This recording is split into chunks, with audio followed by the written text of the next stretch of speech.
If you haven't heard about Anchor, it's the easiest way to make a podcast. Let me explain. It's free. There's creation tools that allow you to record and edit your podcast right from your phone or computer. Anchor will distribute your podcast for you, so it can be heard on Spotify, Apple Podcasts, and many more. You can make money from your podcast with no minimum listenership. It's everything you need to make a podcast in one place. They are 1.8 billion globally. They will make 75% of workforce by 2025. They will outspace earnings of baby boomers in less than 10 years. Smartphones and tablets are the argument settlers and fact checkers for every conversation. Get more insights on African Millennials on Africa Business Radio towards a profitable Africa.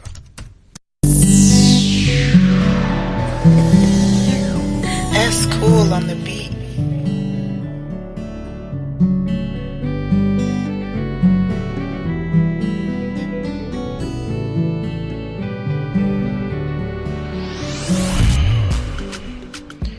Wow, it's been a long week. I mean, Monday, Tuesday was quite a lot for me.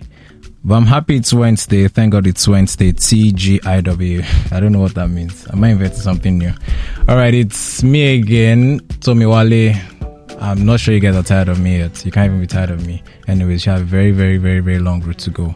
And it's the African Millennial Radio Show again. And I have a very, very interesting lady with me here today. I mean, I've seen her a couple of times. I've seen her a couple of times. I've seen some of her works, and she's one of the people that makes me proud that we African millennials are doing our best to create the future that Africa deserves. I'm happy to have her in the studio. I'm happy to know her. I'm happy to meet her for the very first time. Let me tell you a bit about her before I mention her name, so you can start guessing or start Googling who that would be.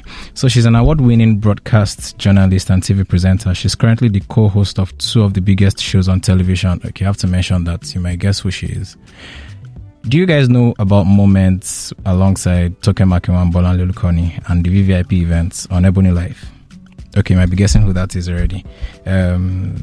This lady with me here has also hosted the fashion and lifestyle program Wardrobe Series for the channel. In the early part of her career, she hosted Fashion 360 and Star 101 on Spice TV. I have Tallulah Doherty. What an intro. I was like, who are you talking about? Who is that girl? I'm talking about you. I'm talking about you.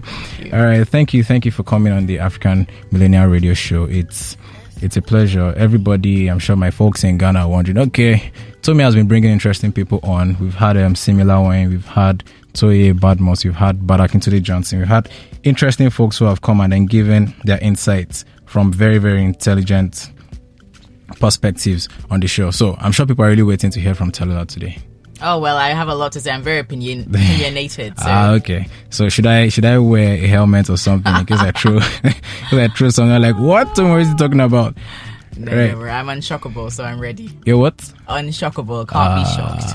Okay. I should tweet that. Tallulah Doherty, I'm unshockable. That looks like a poster or something. The name of your album, if you're making an album soon. All right, so let's just go straight into this, right? I have an interesting background in creative strategy, and yes, I've been involved in media also, like large scale, small scale, anyone like that, and people around me also are interesting media folks, right? And there's something that has always gotten to me, so I'm going to take it back, maybe towards the colonial era right now. So the British guys came and then talked about Africa. They liked the idea of Africa. They came and then wanted to get familiar with us in Africa. So they colonized, all of those things.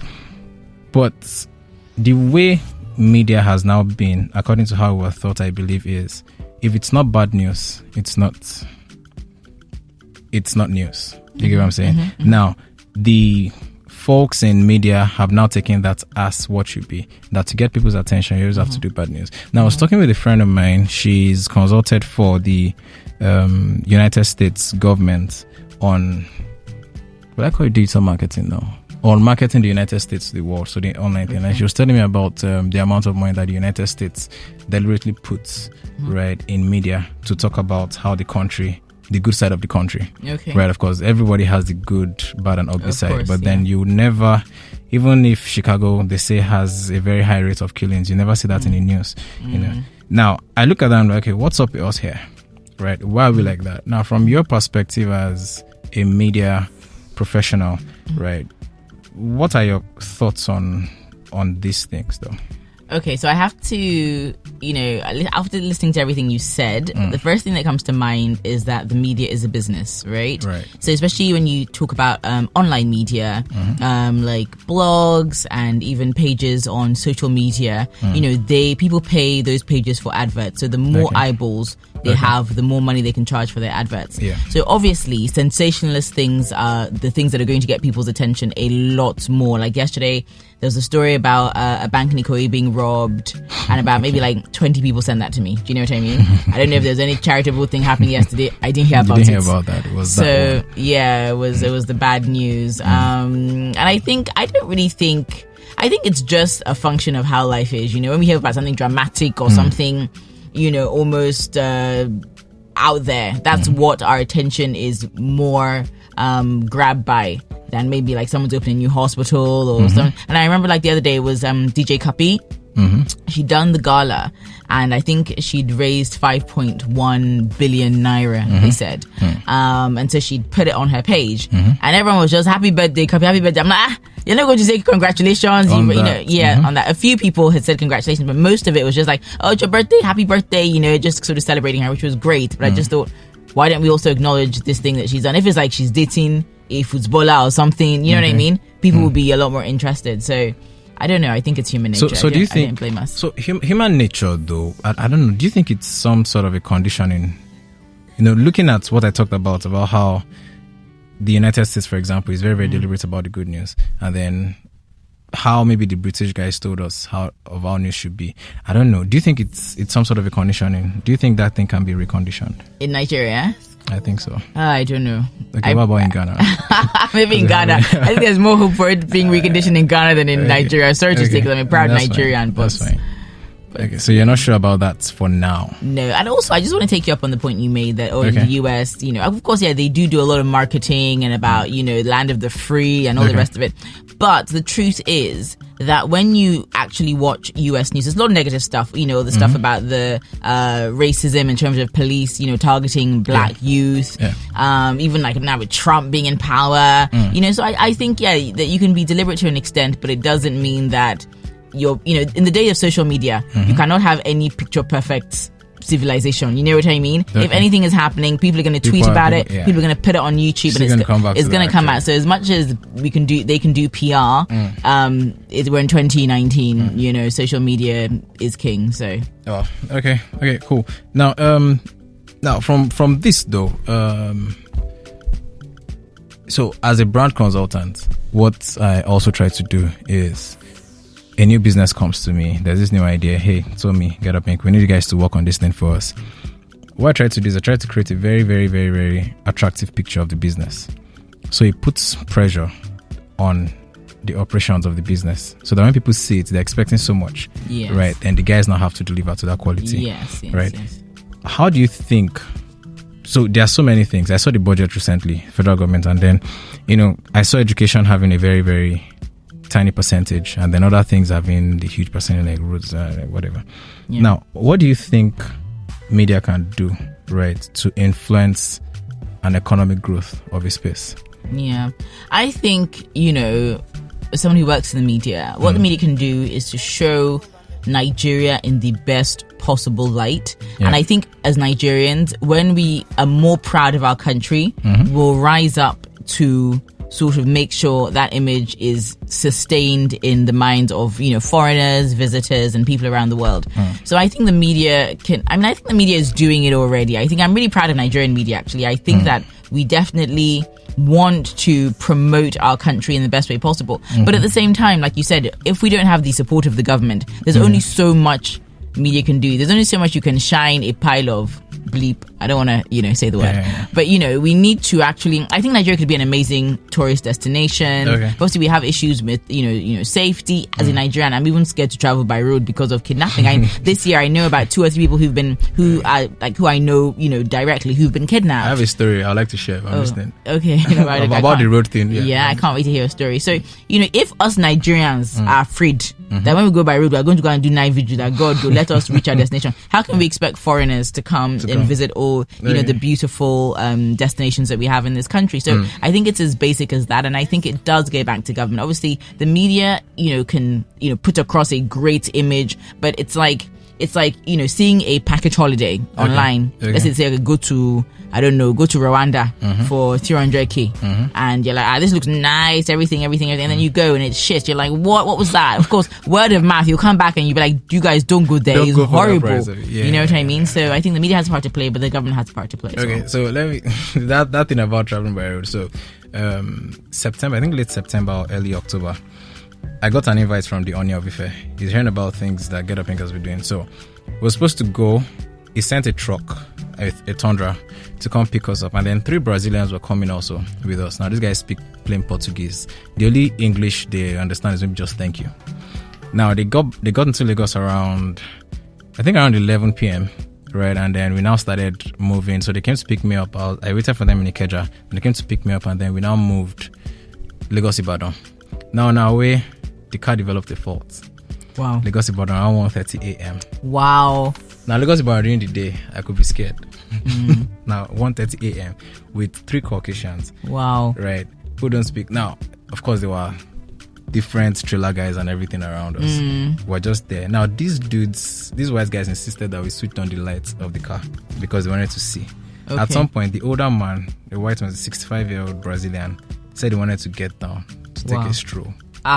Stroll. Now, first of all, without the guys, I'm scared. Yeah. Right. Secondly, these guys are like so attractive. Yes, of course. Oh God, I was like, what is this now? You people, I beg now. I had to tell the guy, and at some point I had to bring out my phone, start typing in English and translate to Portuguese. Yes. And then no, you can't do this. But then I couldn't also instill fear in them. Again, it was very, very rough. We had to now get one funny hotel and everything. So when you talked about roads, I mean, I have a very, very interesting experience with it, but I'm glad that we were safe. Nothing happened to us. Someone was telling us that day that don't worry, is the Oni. The Oni would send the security guards. I said, I know.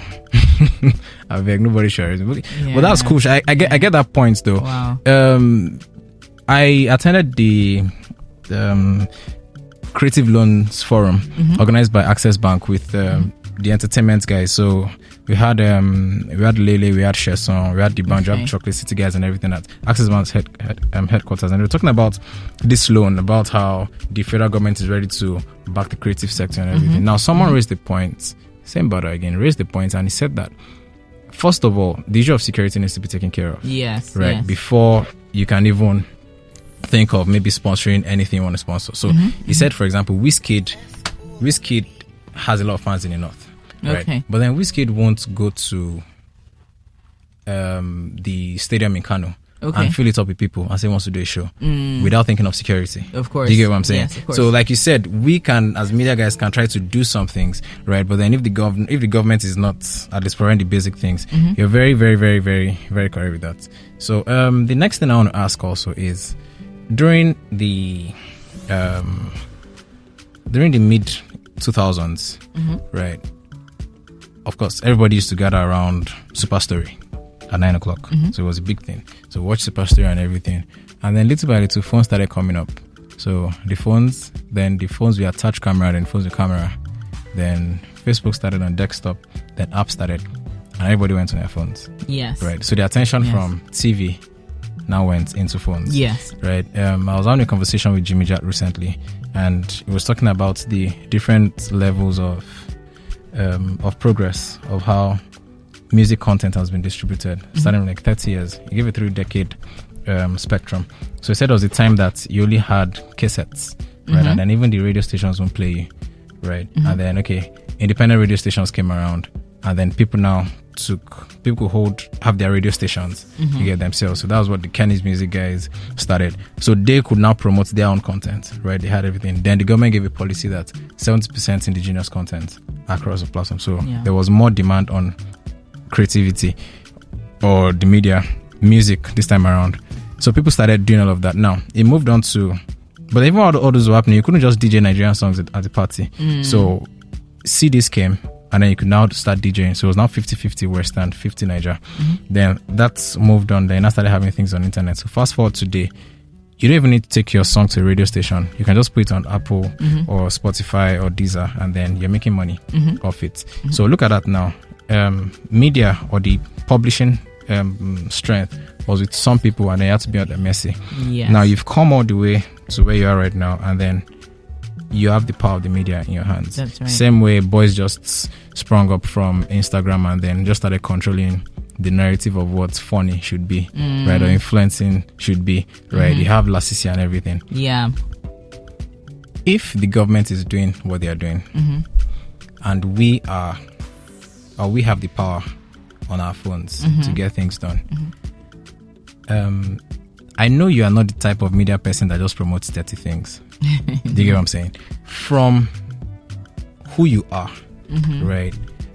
There are so many people listening to us right now from different African countries. Can you will it be a sort of an advice or just like things to do with your phone as a media publishing house to improve an interesting narrative? Because what I do, what you do, what he does aggregates and then forms the perception of a space right now when you Google. So what do you think people should start doing? Because we have the power right now.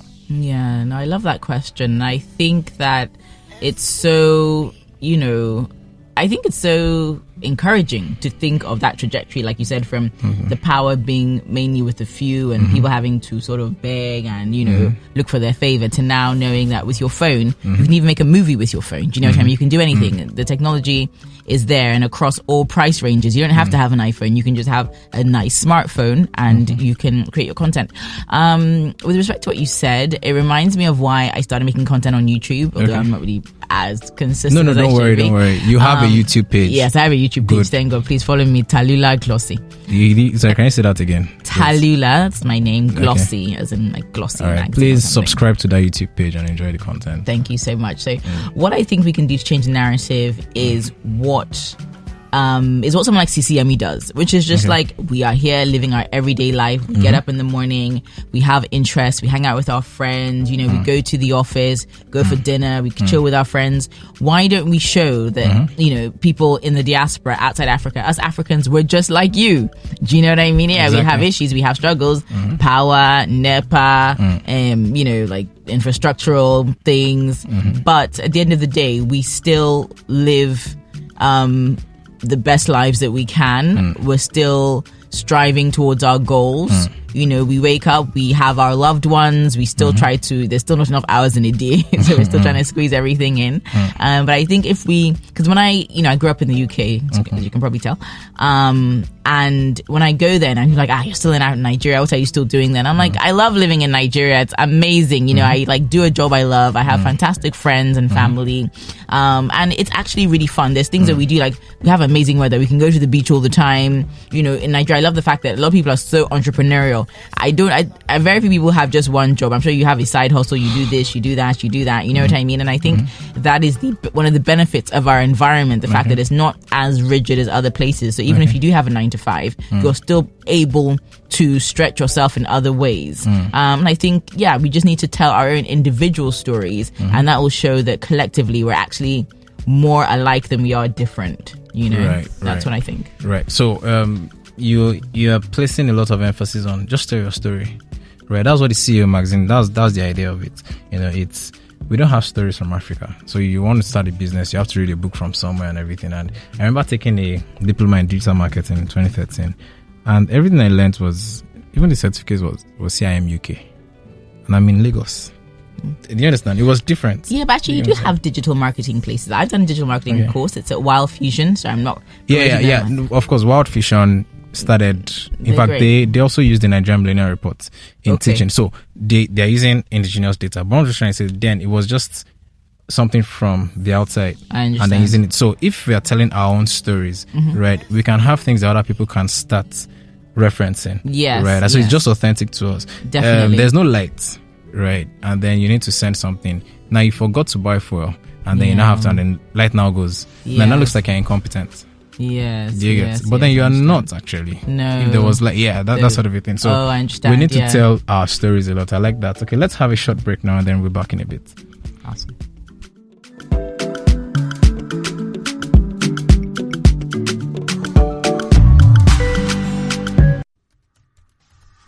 There are 1.8 billion globally. That will make 75% workforce by 2025. That will outpace earnings of baby boomers in less than 10 years. Smartphones and tablets are the argument settlers and fact checkers of every conversation. Get more insights on African Millennials on Africa Business Radio, towards a profitable Africa.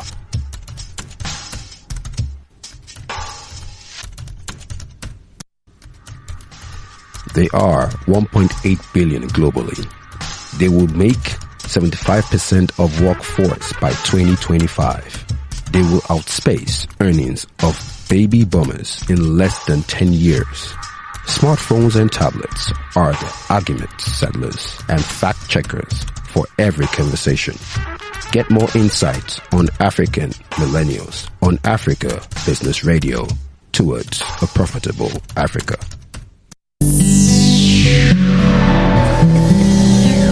That's cool on the beat.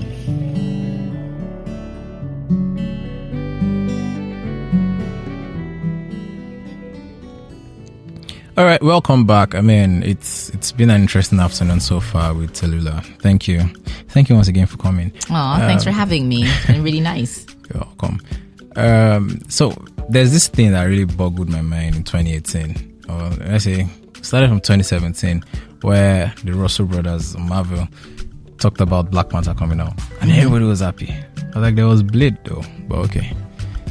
Black Panther started, and then it was about we have a black superhero, and I saw the stats at the end of the day. Third highest grossing movie in Hollywood. Now I looked at how maybe Iron Man or the Avengers or all those other things, how those the media around those movies were pushed, right? So it was more from the studio itself or from the distribution company itself than from the people. But what they did with Black Panther was they dangled something for the people, and then people took it up and now became the publishing houses to promote the movie. Now someone was telling me that the people who really talked about Black Panther, the African Millennials, who really talked about Black Panther, were the African Millennials in Western Europe, Northern America, and a lot of Africa. Okay. Right. So there was a cultural thing still. But then even if you look at those regions, it still influenced a whole lot of things. Yes. That now brings me to the value of we African Millennials in media. What do you think about what our value should be or is like? Wow. I think that we don't realize how incredible our value is. I think our value is super high. Us African millennials, we actually influence trends around the world. I know that Africans in the diaspora and non-Africans, they look to us, to see, what's going on. I remember, I just wanted to take it back to my experiences, but before I moved to Nigeria, we'd always look at like Niger things as in, it's just Niger, like almost like us UK Nigerians. We have now UK Nigerians looking at Nigerians in Nigeria and like, what Christmas I have to be there. I've got to be, Afrochella. I've got to be at Afro Nation. People are buying their tickets. Excuse me, is that Afrochella? Yes. And there's Afro Nation? Yes. Okay. Both in Ghana this December. Okay. The tickets are almost sold out. Yeah. I'm going to buy. Yeah, you have to be there. Apparently, it's going to be mad. Yeah. So I hear. So we are actually not just the future of Africa. I think we're the future for the world. Because I think, in terms of Hollywood, a lot of the narratives have been so saturated. Right. I feel like, okay, another superhero movie. Yeah, we're going to watch it. We're looking forward to it. But it's not new. It's not something we haven't seen before. But I feel like our African stories are getting to the world, but they haven't really. They're just starting to hit, basically. You know what I mean? We're on like the crest of a wave. Okay. So I just think there's even more to come. And I think that we should not undervalue ourselves. We should know that what we have is, like I said, so amazing. We have so much to give, and we just have to keep giving it despite the challenging circumstances, because I know it's easy to be inspirational, but like you said, when you go home and there's no lights, they say there's fuel scarcity or whatever is going on, it can be very depressing. But I think that we just have to keep going because the future is extremely bright. And I think, I always say to my friends that I think one of the greatest resources that we have in Africa is not, say, oil. It's actually the people, like our human capital, our positivity, our creativity, and the fact that we just seem to have this resilience. I don't even know where we get it from, to be honest, because if it was any other country, they'll probably just be depressed by now. But we're always like, God will do it. We never give up. And I think that's one of the most amazing things about being a Nigerian, and we should never underestimate it. Okay, that's cool. So being Nigerian, I'm sure that folks in African countries shouldn't be jealous, actually. Just act Nigerian if you think you're not like that. I mean, Africa as a whole. I was saying Nigeria because we live in Nigeria and we're broadcasting from Nigeria. But the whole African continent, we have so much to give, and we are the next frontier. Why do you think, the founder of Twitter was here a couple of days ago? Mark Zuckerberg has come. Like they see our potential. We need to see it, and we don't need to wait for them to take advantage of it before we feel validated. Do you know what I mean? Like we need to validate ourselves and really, put a high price on what we have. That's cool. So what you even said about Hollywood, there's a rumor that Davido is going to be on coming to America too. Really? Oh, I hadn't heard that. That's amazing. So I heard it first, and then I saw like a story or something. Maybe it was Davido in Tyler Perry Studios. I don't know how true it is, but we'll see how that plays out. Okay, right. So way forward in just a couple of minutes. Way forward. What's the media? So there are these developments that happened, right? The world needs us. What is inviting us to tables to negotiate? Yes. Right. What do you think media personalities should start looking at beyond blogging? So someone started looking at blogging, and everybody took it as blogging is next thing. So people are looking at going outside, and everybody how can I own that? So I know a couple of men who are owning that frontier. A lot of people are in Dubai right now, or were in Dubai over the weekend. There's FA1 who is pushing a lot of things there. So what should Africans really be looking at when it comes to the media representation of Africa? That's a great question. That's a tough question. I think Africans should just be looking at how to get themselves out there, which is we have the internet, so that's very easy to do. And also, I think one thing about Africa is we have the enthusiasm, but sometimes we don't have I don't want to say professionalism. I don't want to say that, but sometimes we don't have that polish, you know what I mean? And I think it's really important to have that polish and to take the time. Like you were saying, you did a course in digital marketing. You didn't just say, I like digital marketing, let me become a digital marketer. And I see a lot of that. I feel like we should take the time to get the right training, or even if we can't afford the training, to go and get mentorship from someone that has done it in a very professional, crisp light. Because when these people come, like the West is coming, they're coming with their money, with their dollars, with their pounds, with their euros, trust me. And when they come, they want the best of the best, And I'm not saying we have to wait for them. It's not a colonial thing. We can push ourselves out there, obviously, but we also need to know that what we're pushing out there is the best of the best, because we can't be, what I don't like is hype. I don't like being substandard and then just trying to say, this is good, when it's not. No, it's not. You know what I mean? So let's give the best of ourselves. Let's get the right training, the right tools. So when we are presenting ourselves, we even have that confidence to know that we really know what we're doing, and we are telling our own authentic stories, but in the sort of best possible light with the best possible shine, if that makes sense. Thank you so much. This feels like, I always say it, every edition is a masterclass for me. I mean, you guys, if you're not listening, I don't know. Well, okay, so the person who's not listening can hear what I'm saying. Whatever. If you're not sharing this, I don't know. I think you don't love your neighbor. It's just always interesting to listen to these great minds that come on this show. I mean, I've learned so much right now. In as much as you think training is not so important, you're just going to do anything yourself. No, training is very, very important. You don't know how some people think in other places. You don't know what holds, right? I was watching this movie, Dolomite Is My Name, Eddie Murphy's latest movie, and this guy obviously had a lot of training from the mirror before he could negotiate, especially with the last guys he negotiated with the distribution company for his movie. So yes, you need that training a lot to be able to to negotiate better and then create what you want to create for the future. Thank you very much, Tallulah. Thank you for having me. Thank you very much. All right, guys, don't forget to go on getupinc.com to take the African Millennial Report survey. No, we're not paying for it. It's free. Just take the survey and just be part of it, right? All right, I have to go right now. And don't forget, after this is done, you can check the podcast on africabusinessradio.com, right? And then you can also check at Get Up Inc. on Twitter. Sorry, Tallulah, what's your Instagram account? I'm sure a couple of people want to follow. Oh, thank you. Instagram and Twitter. That would be great. I'm not really on Twitter. It's too much for me. It's too much noise and distraction. Okay, I don't know where to look. Handle? My Instagram handle is Tallulah Glossy. I'll spell it. It's TALLULAH and then Glossy. Glossy, all right. So you can follow her on Instagram and then see a whole lot more about what she does. All right. Thank you, guys. Bye for now. Bye, guys. Thank you.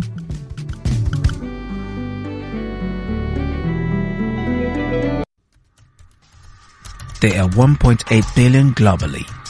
That will make 75% workforce by 2025. That will outspace earnings of baby boomers in less than 10 years. Smartphones and tablets are the argument settlers and fact checkers of every conversation. Get more insights on African Millennials on Africa Business Radio. Towards a profitable Africa.